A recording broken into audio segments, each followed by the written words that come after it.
ও ভাই, ওই জামাটার দাম কত আছে? কোন জামাটা? এটা? হ্যাঁ হ্যাঁ, ওটাই। এটা 500 টাকা। 500 টাকা?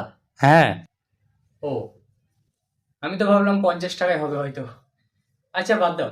আচ্ছা, ওই জামার পাশে যে ওই গ্রে কালারের গেঞ্জিটা আছে, হ্যাঁ হ্যাঁ, ওই গেঞ্জিটার দাম কত? এটা 650 টাকা। এত দাম? সব জামা গেঞ্জিতে কি সোনা লাগানো আছে? আরে দাদা, এই গেঞ্জিটা পরলে আপনি আরাম পাবেন। আমি তো পরে আরাম নিতে চাই না, আমি তো দাম কমিয়ে আরাম নিতে চাই। আচ্ছা বাদ দাও, আমাকে জিন্স প্যান্ট নিতে হবে। ওটার দাম কত? এটা 2000 টাকা। আরেকবার বলুন। বললাম তো 2000 টাকা। মানে মুখ দিয়ে যা ইচ্ছা বেরোচ্ছে বলে দিচ্ছেন? 2,000 কেন, 50,000 বলুন। ফট করে বলে দিচ্ছে 2,000। আমি এই দোকানের ডেলি কাস্টমার, এসে দাম জিজ্ঞেস করে পালিয়ে যায়, তাহলে আপনি যা ইচ্ছে দাম বলে দেবেন? আরে কি হয়েছে? কে এত চিল্লাচ্ছে? আপনার কর্মচারী কাস্টমারের সঙ্গে ব্যবহার খারাপ করছেন।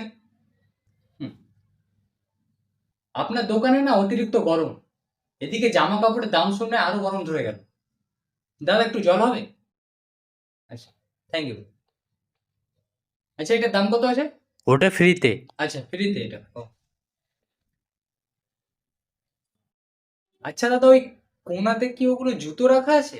হ্যাঁ, জুতো রাখা আছে। ইয়েস, এতক্ষণ ধরে আমি ওটাই চাই। এদিক ওদিক কখন থেকে আমি খুঁজছি। আচ্ছা, ওই জুতোটার দাম কত আছে? এটা আপনার জন্য 4000। 4,000? আচ্ছা, ঠিক আছে, প্যাক করুন, ওটা প্যাক করে যেখানে রাখা ছিল ওখানে রেখে দিন। কেন? নেব না। হ্যাঁ, যত সব। এই বের কর তো এখান দোকান থেকে, এই বের হন বের হন, যান যান।